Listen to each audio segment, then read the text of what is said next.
Uhali gani mtazamaji wa Kisima cha Uzima TV, karibu katika taarifa ya habari. Mimi ni Naomi Fumbuka. Wizara ya Mifugo na Uvuvi imeendelea kutoa huduma za mafunzo na ugani kwa wananchi ndani ya viwanja vya maonyesho vya Nane Nane jijini Dodoma, ikiwa ni utekelezaji wa maelekezo ya Rais wa Jamhuri ya Muungano wa Tanzania Dr. Samia Suluhu Hassan. Mkurugenzi msaidizi wa utafiti na mafunzo hayo Bi Imelda Adam amesema idara ya utafiti, mafunzo na ugani imeendelea kusimamia shughuli za huduma hizo kwa wadau wa sekta za mifugo na uvuvi nchini. Ameeleza kuwa idara hiyo kwa kushirikiana na idara ya ukuzaji viumbe maji pamoja na idara ya uendelezaji wa nyanda za malisho na rasilimali za vyakula vya wanyama zimeendelea kutoa huduma hiyo kwa wananchi, ambapo wizara imetenga siku ya Alhamisi na Ijumaa ya mwisho wa kila mwezi kuwa kwa ajili ya mafunzo hayo. Mimi naitwa Imelda Adam, mkurugenzi msaidizi utafiti na mafunzo, Wizara ya Mifugo na Uvuvi. Idara yetu imepata dhamana ya kusimamia utoaji mafunzo, kusimamia tafiti pamoja na kutoa huduma za ugani, ambazo ndani yake kwenye huduma za ugani tunaona zinatolewa kwa njia tofauti tofauti. Mojawapo ni kupitia maonesho ambayo yamekuwa yakiendelea siku zote, kibisha maonesho ya Sabasaba pamoja na maonesho ya Nane Nane. Kupitia maonesho ya Nane Nane yaliyofanyika mwaka 2025, Mheshimiwa Rais wakati akihitimisha maonesho haya alielekeza kwamba kufungwa kwa maonesho kusiwe mwisho wa kuendelea kwa shughuli katika viwanja hivi vya Nane Nane. Kwa hiyo sisi kama idara tumekuwa tukiendelea kusimamia mabwawa yaliyopo mahali hapa, tukishirikiana na idara ya ukuzaji viumbe maji na pia kusimamia malisho ambayo yalipandwa kwa ajili ya maonesho ya Nane Nane, tukishirikiana na idara husika ya DGLF. Lakini watu wamekuwa wakijitokeza katika kupata mafunzo kwa shughuli zilizopo hapa za ukuzaji viumbe maji pamoja na shughuli za ulimaji wa malisho. Sisi kama idara tumeweka siku maalumu ambayo ningependa nisisitize siku ya leo kwamba kufika hapa viwanja vya Nane Nane siku ya Alhamisi na Ijumaa ya kila mwisho wa mwezi kwa ajili ya kupata huduma ya elimu ya ukuzaji viumbe maji pamoja na huduma ya elimu ya kilimo cha malisho.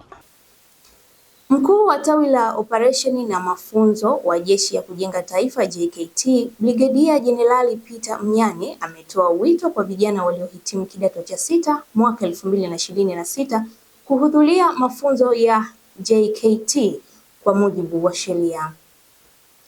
Amezungumza hayo na waandishi wa habari katika makao makuu ya JKT Chawino Dodoma, na kusema kuwa vijana hao walitakiwa kuripoti makambini kwa mujibu wa taratibu kuanzia Juni 1 hadi 7 mwaka huu, japo wahitimu hao hawakufanikiwa ndani ya muda uliopangwa kutokana na sababu mbalimbali. Aidha, Jenerali Mnyani amesema mkuu wa JKT ameongeza muda wa siku 3 kuanzia Juni 12 hadi 15 mwaka huu ili kuwapa nafasi vijana hawa ambao hawakuripoti kwa wakati kufanya hivyo katika kituo chochote cha JKT kilichopo karibu. Mkuu wa Jeshi la Kujenga Taifa Meja General Rajabu Ndukumabele hivi karibuni alitoa wito kwa vijana waliohitimu elimu ya sekondari kidato cha 6 mwaka 2026 kuhudhuria mafunzo ya Jeshi la Kujenga Taifa kwa mujibu wa sheria. Sanjari na wito huo, Jeshi la Kujenga Taifa liliwapangia makambi ya kwenda kupatiwa mafunzo. Hata hivyo, vijana hao walitakiwa kuripoti katika makambi ya Jeshi la Kujenga Taifa waliopangiwa kuanzia tarehe 1 Juni hadi tarehe 7 Juni 2026. Mkuu wa Jeshi la Kujenga Taifa Meja General Rajabu Ndukumabele anawataka vijana wote waliochaguliwa na wakashindwa kuripoti katika makambi ya JKT waliopangiwa kutokana na sababu mbalimbali kwenda kuripoti katika makambi ya JKT yaliyo karibu na maeneo wanayoishi, isipokuwa kambi ya Ruvu JKT iliyopo Mlandizi mkoani Pwani, kambi ya Makotopora JKT iliyopo mkoani Dodoma na chuo cha uongozi cha JKT JKT kilichopo Kimbiji jijini Dar es Salaam.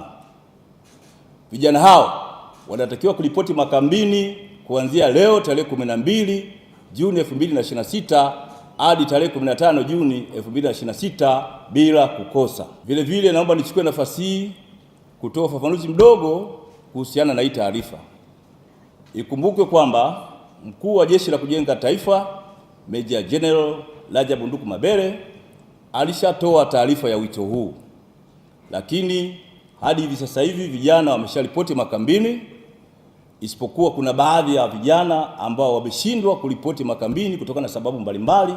Kwa hiyo kwa busara za kiuongozi ameona ni vyema akaurudia wito huu siku ya leo, ili vijana hawa ambao wana changamoto mbalimbali za kifamilia majumbani kwao, wameshindwa kwenda kuripoti katika makambi haya, waende sasa wakaripoti kwenye makambi yaliyo karibu na maeneo wanayoishi. Kwa hiyo niwaombe ndugu zangu waandishi wa habari, tutumie fursa hii kufikisha hizi taarifa kwa vijana hao ili waweze kuhudhuria mafunzo hayo ya Jeshi la Kujenga Taifa ambao ni muhimu sana kwa mustakabali wa taifa letu. Machifu nchini wametumia tamasha la asili la Bulambo ambalo limefanyika katika viwanja vya Ngomeni Kisesa, Ilemela mkoani Mwanza kuhimiza maridhiano ya kitaifa kwa njia ya amani kwa mustakabali wa ustawi wa taifa.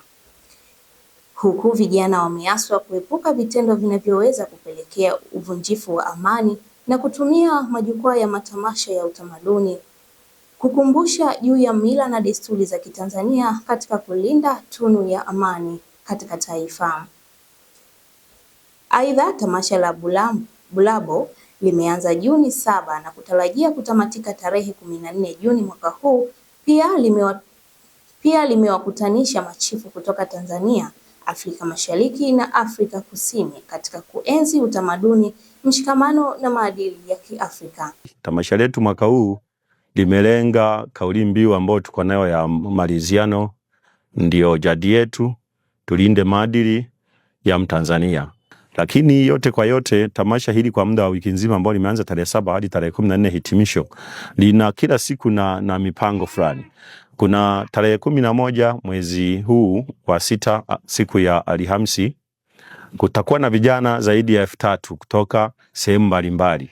Vijana hawa watakuwa pale kwenye chuo kikuu cha mipango Kisesa, watafundishwa uzalendo, maadili na tamaduni za Tanzania. Unapoiona nchi yetu iko na amani kwa miaka zaidi ya 60, ujue wapo wazee wetu waliitunza, waliheshimu mila na desturi zetu. Sasa kupitia mitandao ya kijamii, vijana wengi sasa hivi wanaona kwenye mitandao, wanapata mihemko, wanadanganywa na wanaharakati na wanasiasa. Sasa wapo wataalamu tuliowaandaa kutoka chuo cha Sauti kwa ajili ya kufundisha uzalendo huo. Na huu ndio mwisho wa habari kutoka hapa Kisima cha Uzima TV. Usisahau kusubscribe, kushare, kulike na kucomment.